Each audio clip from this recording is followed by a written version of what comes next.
तो पूर्व बसपा विधायक के ठिकानों पर छापेमारी। लखनऊ से यह खबर है, जहां पर पूर्व विधायक के ठिकानों पर छापेमारी। गोरखपुर, नोएडा, मुंबई के 8 ठिकानों पर छापेमारी। तो बैंक लोन हड़पने और मनी लॉन्ड्रिंग मामले में छापेमारी ये मारी गई है।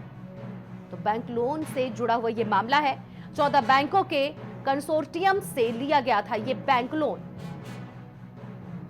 कुल 754 करोड़ रुपए का बैंक लोन घोटाले का मामला आया है ये सामने, जहां पर गंगोत्री इंटरप्राइजेस से जुड़ा है ये मामला। तो पूर्व बसपा विधायक के ठिकानों पर छापेमारी की गई है। लोन से जुड़ा हुआ ये मामला है। जिस तरह से गोरखपुर, नोएडा, मुंबई के 8 ठिकानों पर यह छापेमारी मारी गई है।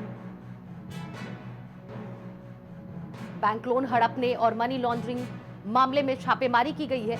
तो पूर्व बसपा विधायक के ठिकानों पर यह छापेमारी की गई है, जहां पर 14 बैंकों के कंसोर्टियम से लिया गया था बैंक लोन।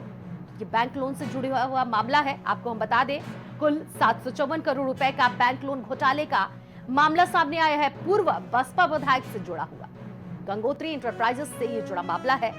पूर्व बसपा विधायक के लगभग कई ठिकानों पर छापेमारी की गई है, जहां पर बैंक लोन से जुड़ा हुआ यह मामला सामने आया है।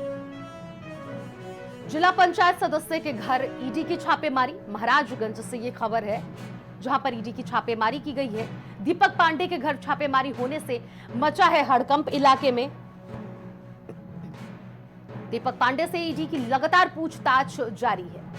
तो यह महाराजगंज से आपको हम खबर बता रहे हैं। महाराजगंज जनपद के कुलहुइया थाना क्षेत्र का पूरा मामला बताया जा रहा है। महाराजगंज जिला पंचायत सदस्य के घर पर ईडी की छापेमारी हुई है। तो ये महाराजगंज से खबर बता रहे हैं, जहां पर जिला पंचायत के घर छापेमारी की गई है। और इस पूरी खबर पर हमारे संवाददाता आशीष हमारे साथ जुड़ गए हैं। आशीष, जिस तरह से जिला पंचायत के घर पर ईडी की छापेमारी पड़ी है, ऐसे में क्या ईडी को खबर मिली जिसकी वजह से उनके घर पर छापेमारी की गई है, क्या अपडेट है? जी बिल्कुल अनन्या, बता दें कि महाराजगंज जनपद के कुलही थाना क्षेत्र में ईडी की छापेमारी सुबह 6 बजे से ही जिला पंचायत सदस्य दीपक पांडे के वहां चल रही है।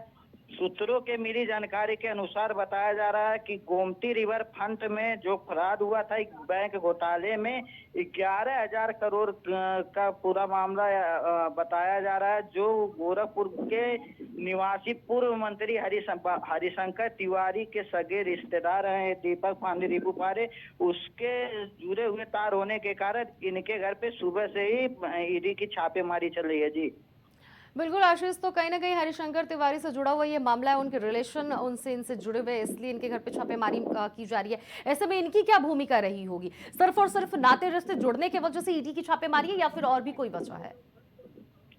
जी अभी तक तो फिलहाल इस मामले में कोई भी बातचीत उनसे दीपक पांडे जी से हो नहीं पाई है, लेकिन जैसे ही इस मामले में उनसे कोई अपडेट मिलता है वो आपके साथ साझा किया जाएगा। लेकिन हम अपने दर्शकों को बता दें कि सुबह 6 बजे से ही ईडी की छापेमारी उनके कुलही थाना क्षेत्र के निवास पकड़िया में चल रही है, जहां ईडी के आधा दर्जन अधिकारी करीब सुबह से ही उनके घर पे छापेमारी कर रहे हैं। तो वहीं जो घर के इलेक्ट्रॉनिक डिवाइस हैं और जो भी कागजात हैं उसको कलेक्ट करके अपने पास रखे हुए हैं और घर के सदस्यों को भी घर के अंदर रख करके उनसे पूछताछ जारी है। जी बहुत बहुत शुक्रिया आशीष, आपने तमाम अपडेट दी।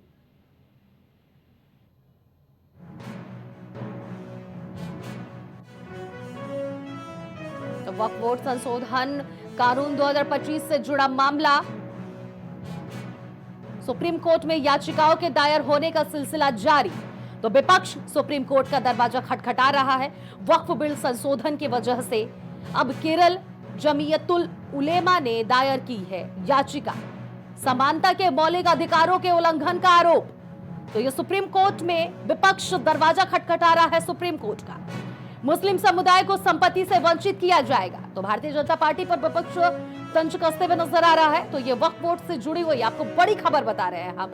वक्फ संशोधन कानून 2025 से जुड़ा मामला है, जहां पर सुप्रीम कोर्ट में याचिका दायर करने का सिलसिला जारी है। विपक्ष का कहना है मुस्लिम समुदायों को उनकी प्रॉपर्टी से वंचित किया जा रहा है। भारतीय जनता पार्टी मुस्लिमों के साथ गैर व्यवहार कर रही है। ऐसे में समानता के मौलिक अधिकारों के उल्लंघन का आरोप लगाया जा रहा है। तो मुस्लिम समुदाय को संपत्ति से वंचित किया जा रहा है। मुस्लिम समुदाय की तरफ से इस तरह के बयान सामने आ रहे हैं। तो वक्फ बोर्ड संशोधन को लेकर जब से ये बिल पास हुआ है तब से पूरे भारत में हलचल मची हुई है और सुप्रीम कोर्ट का दरवाजा विपक्ष लगातार खटखटा रहा है। वहीं अब केरल के जमीयतुल उलेमा ने दायर की है सुप्रीम कोर्ट में याचिका। तो वक्फ बिल को लेकर लगातार भारत में हलचल मची हुई है।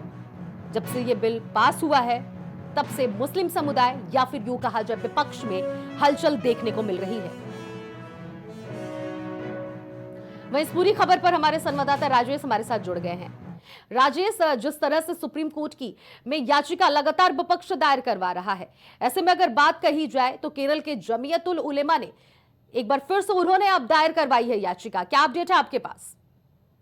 बिल्कुल नन्या, वक्फ बोर्ड बिल की अगर बात करें तो वक्फ बोर्ड बिल 2025 से तमाम देखा जाए जब से बिल लागू हुआ है, जाहिर सी बात है कि विपक्ष और साथ ही साथ आपको बता दें कि केरल के जमीयतुल उलेमा ने भी याचिका दायर की है। साथ ही साथ अगर बात करें तो विपक्षी पार्टियों ने भी याचिका दायर की है सुप्रीम कोर्ट में। तो जाहिर सी बात है कि जो मुस्लिम धर्मगुरु हैं, जो मुस्लिम धर्मगुरु के जो उलेमा काउंसिल के लोग हैं, उनका कहना है कि उन्होंने याचिका में जो याचिका लगाई है उसमें साफ साफ लिखा है कि समानता के मौलिक अधिकारों का उल्लंघन है ये जो वक्फ बोर्ड बिल जो पास किया गया है।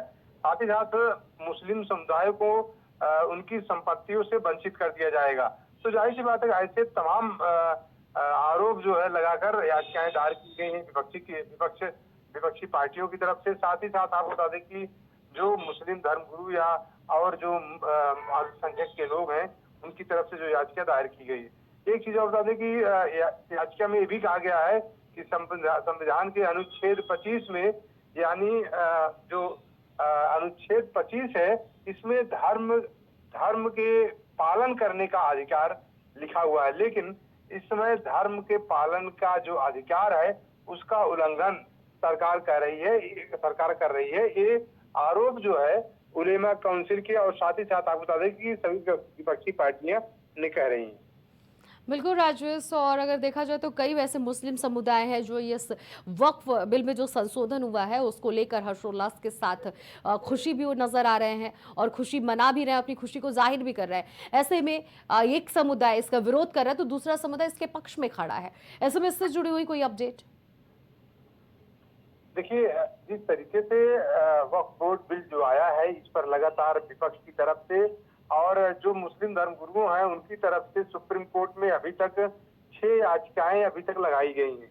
तो जाहिर सी बात है कि अब सुप्रीम कोर्ट इस पे क्या कार्रवाई करता है, क्या इस पे कोई संशोधन करता है या किस तरीके से कार्रवाई करता है। जबकि सभी जो धर्मगुरु हैं और जो विपक्षी पार्टियां हैं वो सब लोगों ने कहा है कि जो वक्फ बोर्ड संशोधन कानून है इस पे तुरंत अमल किया जाए और तुरंत इस पे रोक की मांग की है।